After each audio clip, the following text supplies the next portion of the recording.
Okay, Matt Roscoe here, section 15.4, summarizing, describing, and comparing data distributions. This is Math 234, Higher Math for Elementary School Teachers at the University of Montana. Let's see what we have in store. We're going to take a look today at the shapes of distributions and then the distribution of random samples, as well as some tools for summarizing distributions. Let's first talk about shapes. Large sets of numerical data often display a particular shape when it's plotted as a histogram or a dot plot, and the shape of the data can give insight into the nature of the population from which the data have been drawn. So let's take a look at a contextualization of this particular idea. So on the following slide, I'm going to show you 4 histograms. Each histogram displays the hypothetical results of the heights of 10,000 trees in, let's say, 4 different forests. So maybe you could think of these as regions of the United States having different forests, or different parts of a forest at different elevations or different geographic locations. So the question is, how are the distributions of the heights of trees in the different forests shaped, and what does it tell us about each forest? So let's get a bigger view of this. So in Forest A, the 10,000 trees that were surveyed had heights that ranged, well, mostly in the sort of 80 to 90 feet height, but there were some shorter trees down on this end.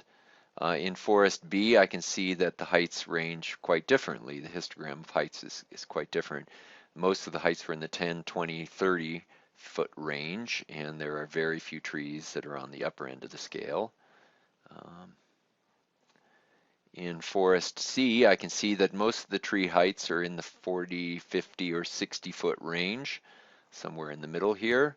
And there are an equal number of sort of lower height trees or shorter trees, as well as taller trees, and they fall off in both directions symmetrically. And then kind of the most interesting forest perhaps is Forest D, where we have the 10,000 trees surveyed have a range of heights. There's a large clump of trees that have heights in the 20-foot range, and then there are some trees that have heights that are much higher, a clump of them say in the 90-foot range, and then kind of a dip in the middle, meaning fewer trees that are in between those two peaks. So how do we talk about the shapes of these distributions? Let's take a look at each one of these particular shapes one at a time. So the first thing you need to know that data are sometimes termed left skewed. When they're left skewed, what we mean by that is that they have some sort of a tail on the left-hand side. So the data in general look like this when things are left skewed. And by left, we mean the tail pointing to the left, or to the left of most of the data, there is a tail. So how would I characterize the trees in this forest? I'd say you have lots of very tall trees in this forest and very few short trees in this forest. So maybe a mature forest that's has a very dense canopy that's making it hard for young trees to get established. I'm not sure, but definitely an older, mature forest, I would think. The opposite of that, or I guess just the opposite of that, would be the trees in Forest B here. So here we can see a shape that looks more like this in its distribution. It's what we would call right skewed. We call this right skewed again because the majority of the data is here and the outliers or the skew is to the right of the data. And so here we have a forest where there are lots and lots of short trees. They populate the forest more, I guess, successfully than the tall trees. So maybe this is a forest that's recovering from a large stand clearing forest fire, or one that's been logged and is regenerating slowly and hasn't had a chance to develop large trees yet. Another important shape is symmetric distributions. So by symmetric, what we mean is that there is some bell-shaped curve, or I guess some curve that is symmetric about an axis. That axis is, you can kind of think of as the line of symmetry for the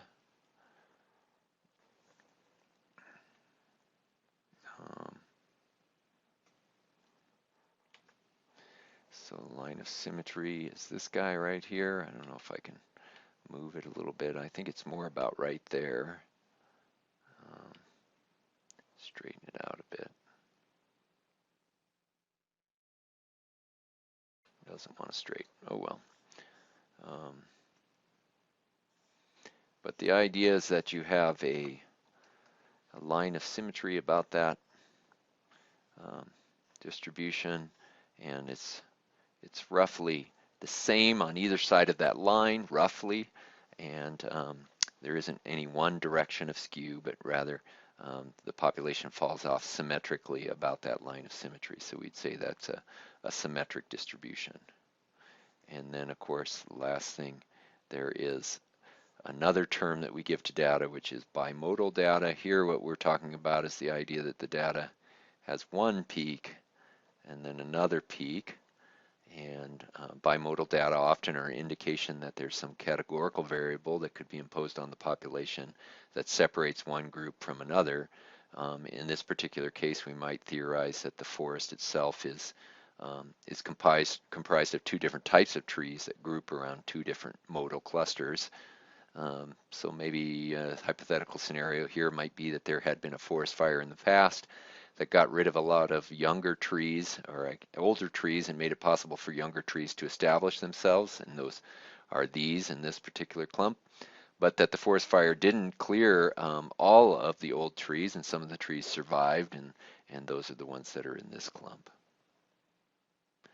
Okay, so now that you have a sense of what shapes of distributions are possible, symmetric, skewed, and bimodal, one important question to ask is, well, what happens when we draw random samples?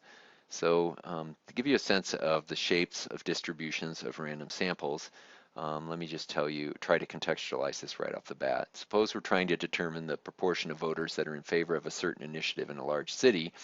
After drawing a sample from the population, we calculate the percentage voting yes. How confident can we be in our sample statistics? So what do I mean by that? Well, what I mean is that suppose we're trying to determine the proportion of voters who are in favor of an initiative. So let's suppose that we sample, let's say, 100 of them, and so 100 people sampled, and of the 100 people sampled, let's say that 45 people in the sample report that yes, they are in favor. So we might be able to say that the population proportion, or the sample proportion, is 45 out of 100, which is the same thing as 45 hundredths, or 45%. And the question is, really, how confident can we be in that number, in that 45%?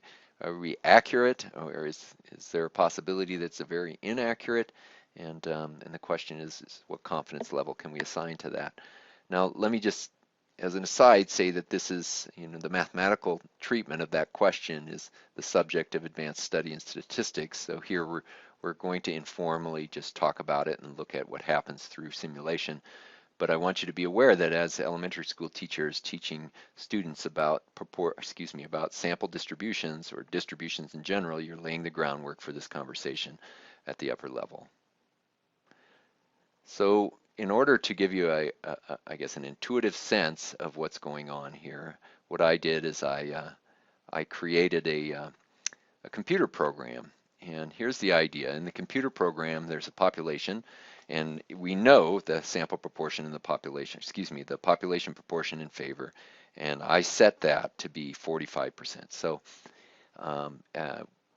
think of it as the whole population of Missoula, 100,000 people, 45% of them are in favor of a certain initiative. And so what are we going to do? We're going to go out and we're going to collect 200 samples of size 10. So imagine you told 200 students in a statistics course to go out and ask 10 of their friends, right, whether they're in favor, and to randomly ask 10 people whether they're in favor. It's important that it be random. And this is the data that comes back. When you make a histogram of those 200 reports, you're going to see that some of these samples will come back with as few as 1% in favor. Some of the samples will come back with as many as 9 people in favor, or 90%. But most of the samples will hover around the true population proportion, which is 45%. And in fact, the two highest categories are 4 out of 10 and 5 out of 10 say yes. And so, you can see that definitely the thing that you think should happen happens mostly. Either 4 or 5 people say yes, but there's still quite a bit of variability to the left and to the right in the responses given by people in different samples. So the question becomes, how can I improve this? How can I be more, in other words, it's not very reliable, right? We could get things as far off the mark as 10% or 90% when the true population proportion is 45. But obviously the way to improve this is to go ahead and increase the sample size. So what happens if instead I went out and I asked 20 people? So here are 200 samples of size 20, and we can see that the important part is that the pieces that were in here are now missing, right? The stuff that was up here is now seems to be gone.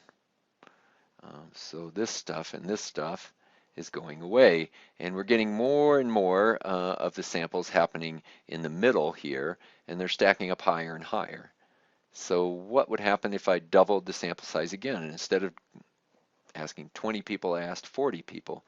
Again, you can see the same thing is happening. The sample proportions are getting closer and closer to the sample mean.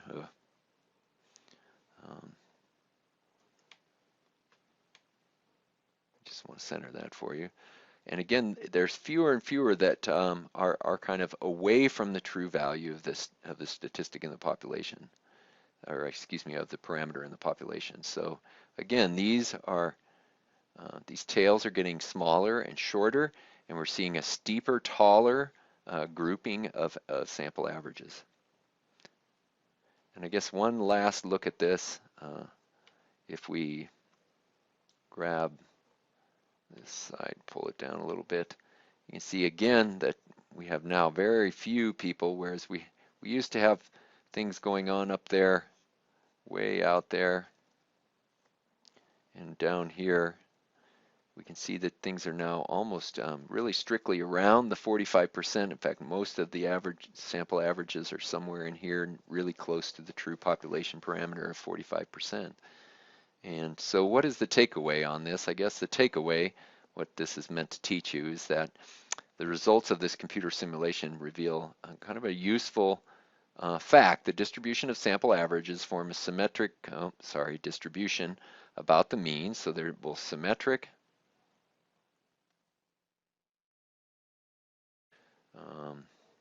so they're symmetric about the mean.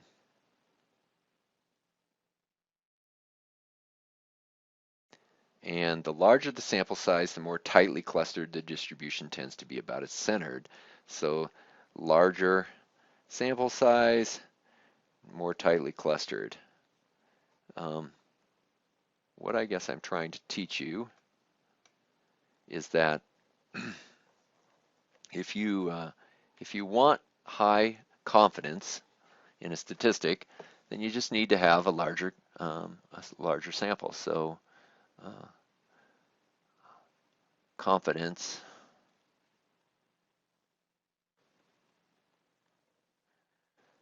grows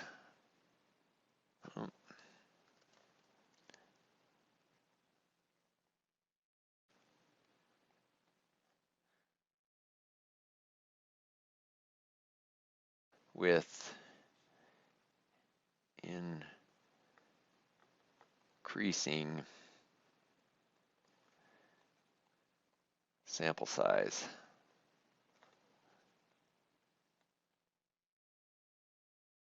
Okay, I do think that's worth a little diversion here for a second. There are wonderful applets online that can teach you about this. This is one that I really like. It's from the online stat book, and it's a numerical example. You know, we used a categorical example from the in our notes here just a minute ago with proportions saying yes and no. That's a categorical variable. Here you have to think of the population, the parent population, as one where there's a numeric distribution here. So think of it as here are all the heights of the trees in the forest, the symmetric heights of the trees in the forest. And what we're going to do is we're going to calculate a mean from a sample of, let's say, 10 trees. So when I do that, I can hit animate here, and here comes my 10 trees being sampled from the forest, and there is their mean, and we have just computed one sample mean. So, well, we could animate it and compute another to see how confident we would be in that sample mean. Oh, that was quite a different one, but not hugely different. What happens if we just did this now 5 times in a row? So that's what it would look like if we calculated this 5 different times. Put another 5 in there, another 5, and another 5. Well, what happens if we just did it 10,000 times to get a sense of the distribution? And that's what you would get with a distribution 10,000 times. But you can compare that to the mean when instead of 10, we do 25 trees sampled. So again, to get a sense of what's going on, let's animate. So here comes 10 samples, calculate the sample mean, and here comes 25 samples, and this will calculate the sample mean down below. So exactly, it looks like the same calculation, but what'll be really interesting is what if we did this 10,000 times? And you can see that for the samples of size 10 and the samples of size 25, we'd be much more confident in reporting a sample mean if there were 25 in the sample as compared to 10. So a really nice applet. What's really cool about this particular one is that you can change the parent distribution, but just by clicking your mouse up here, you can take away members of the population. So we could have a population that looks as strange as this, something bimodal, like in our bimodal tree example. And we can clear the lower 3 and again calculate 100,000 sample means and see again that using a size 25 sample size, we get a much tighter distribution of sample means than size 10. So I think it's a really powerful applet. Let's do size 5 and just see what that looks like with 10,000. So much wider distribution with size 5 when we compare that to size 25. I'd encourage you to play around with it. I think it's a really nice applet, and it can be found once again at the onlinestatbook.com. Okay, well, now that we're done with looking at sample size, let's move on and talk about summarizing distributions. So I want to give you a data set that we'll use as a working example. So 3 data sets to work with. Data set A, B, and C. Think of this like 24 students in 3 different classes who took a 10-point exam. And what we'd like to do is create some pictures and some measures that we can use to summarize what's going on in these distributions. So the first thing I want you to be able to do is to talk about the percentile rank of data. So let's go ahead and get this in a larger format. So you already know one percentile rank, and that is the median. We've talked about that already in class. So the median of this data can be found at the number that's in the middle once the data has been ordered. Now the data is already ordered, so if I count up, there's 24 data points in each data set.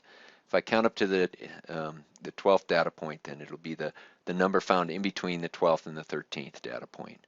So 1, 2, 3, 4, 5, 6, 7, 8, 9, 10, 11, 12. So the number in between is going to be right in here. Let's try that again. Okay, so the median's right in there. We can kind of think of that as the 50th percentile, which is also known as the median, and which is sometimes, although rarely, called quartile 2, because 2/4 of the data are below it and 2/4 of the data are above it. Okay, well, let's talk about what we can do beyond that. That gives you a measure of center, but it doesn't give you really a sense of how distributed the data are. And in fact, if you look, everybody's median is the same. They're all 7. So let's use a different median, and in fact that's what we're going to do next, is talk about the median of the lower half of the data. So let's see, it would be 1, 2, 3, 4, 5, 6. It would be right in this region. For some reason this tool just does not want to save. So we're right in there. And the median of the upper half of the data, 1, 2, 3, 4, 5, 6, would be right in here. And these things have special names as well. This is called the 25th percentile, which is often called Q1. And this is the 75th percentile, which is often called Q3. I guess lastly, we should be aware that there are two ends of the data, right? The minimum and the maximum values of the data. So min and max. So what do these numbers tell us? Well, the 25th percentile says that students who score below that number are in the bottom quarter of all students in that particular class. Students who score below the 50th median are in the bottom half of the class. Students who score below the 75th percentile are in the bottom 3/4, and so on. So what these things do is they give you a nice sense of how the data are distributed. So just to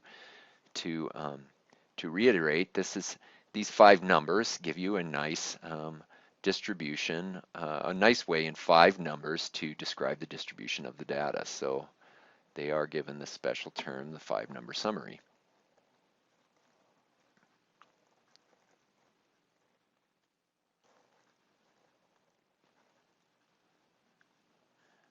So let's see here. Well, I'm going to still need that though. I'll need to see so the 5-number summary for A would be the minimum was 4. The first quartile would be 6. The median is 7. The third quartile, sorry, is 8, and the maximum is 10. The 5-number summary for B, the minimum was 1. 5.5 is the first quartile, the median is 7, and 9 is the third quartile, and 10 is the maximum. And for C, it looks like the minimum is 2, the lower quartile is 4.5, and the median is 7. The upper quartile is 10, or the third, and the max is 10 as well. So those would be the 5-number summaries for each of these data, and what it does is give you a way of comparing them, and what might be nice is to have a picture of that, and that's where we're going next. A box plot is a graphical display that shows the 5-number summary of a data set. The 5 numbers provided are the following. Just keep in mind that the first quartile, it's the same thing as the 25th percentile, and this is the 50th percentile, and the third quartile would be the 75th percentile. So the box plot visually displays them, and I'll just show you what these box plots look like for these particular 5-number summaries. Get away from me.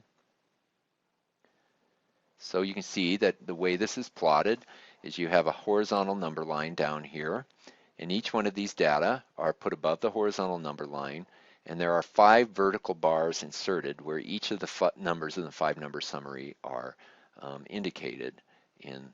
So this would be your minimum,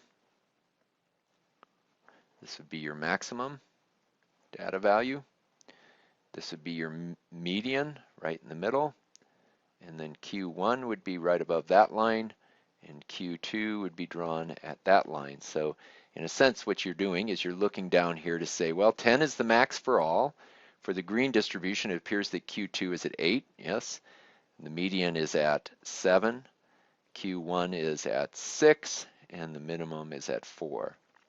The minimum for the red data is quite different. The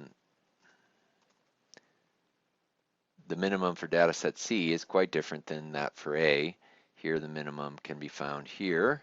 It's lower. Quartile 1 is right here. The median is right here. Quartile 2 is right here, and the maximum is found here. It's same as data set A. And for data set C, we would say similar, that the minimum is in between that of B and A. The first quartile is the lowest of any of the 3 data set. The median is the same as the other 2 data set. And then quartile 2 and the maximum are found at the same location. So this gives you a nice visual display of how the data are distributed differently.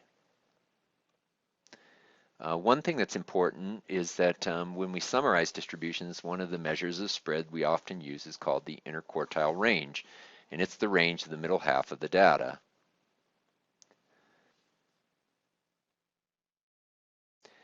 Okay, well, how do we find the interquartile range numerically? Well, we just simply compute the difference in the interquartile ranges for each one of these data sets. So let's find where the first and third quartiles lie again. 1, 2, 3, 4, 5, 6. So the first quartile can be thought of as right in there.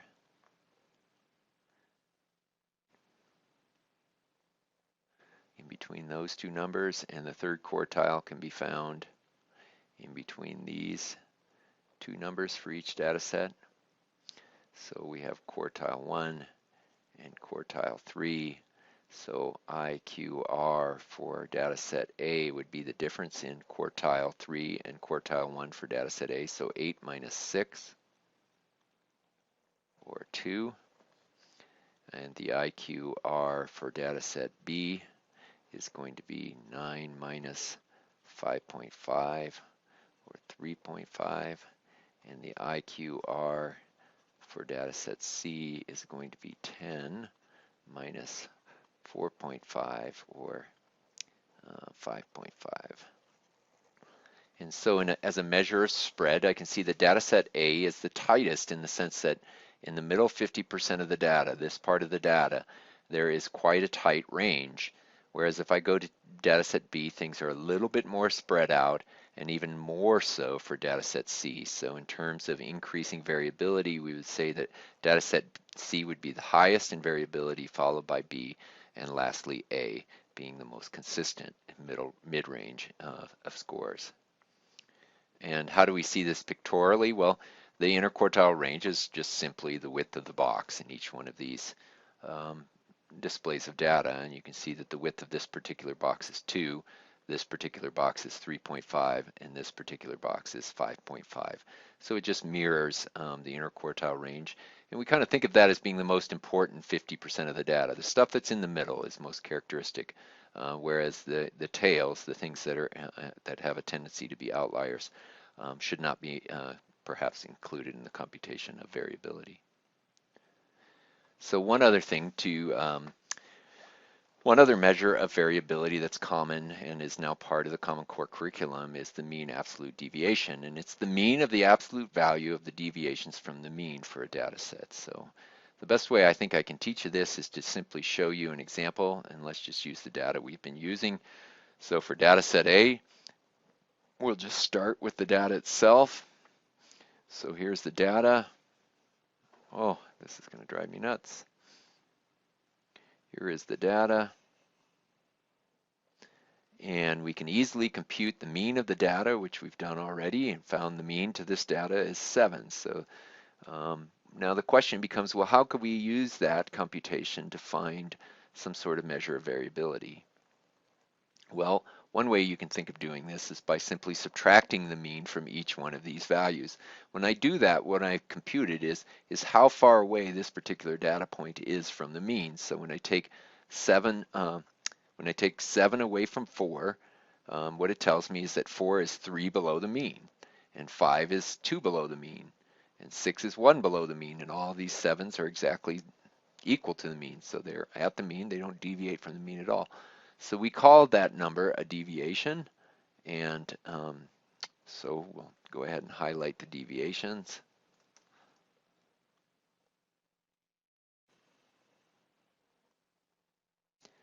And one interesting thing you should be aware of is that when you compute a deviation, if you simply add all the deviations and divide by the number of deviations, or compute the mean of deviations, what you get is a 0.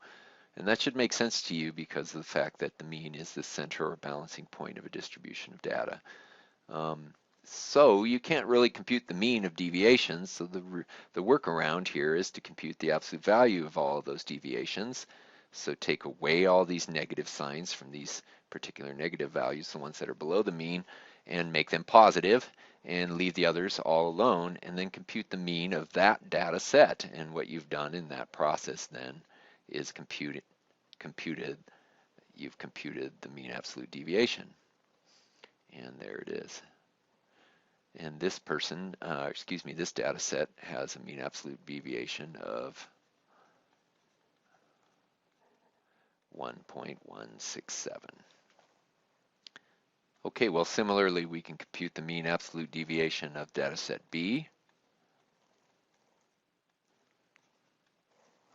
And similarly, we can compute the mean absolute deviation of data set C. And we can see that the mean absolute deviations rank them A, B, and C, A being the least. Let's see, this is supposed to say B. A being the least variable, and B being kind of mid-range in variability, and C being the most variable when the three data sets are compared. This was similar to our result when we took a look at the interquartile range. We would say that A was the least variable, B was the next most variable, and C was the highest in variability. Numerically, we calculated them here as 2, 3.5, and 5.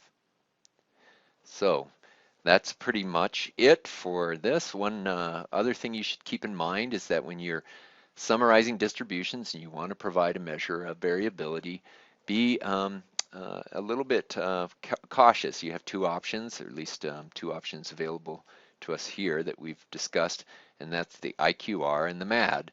And one thing you should keep in mind is that one of them is sensitive to the presence of outliers, and it is the mean. The mean absolute deviation is sensitive to outliers, so you want to be cautious about using it. So whenever an outlier or large outlier is present in the data set, keep in mind that that deviation from the mean will be extremely large, and in the computation leading to the MAD, it will be a higher leverage point and tend to inflate the MAD. So it's, I guess, the rule of thumb is that if large or outliers are present in the data, then you probably want to use a measure, a statistic that's not sensitive to outliers, so the interquartile range is more preferable in that situation. Okay, well, I wish you luck on your homework, and I look forward to seeing you when I get back. And please feel free to email me if you have any questions.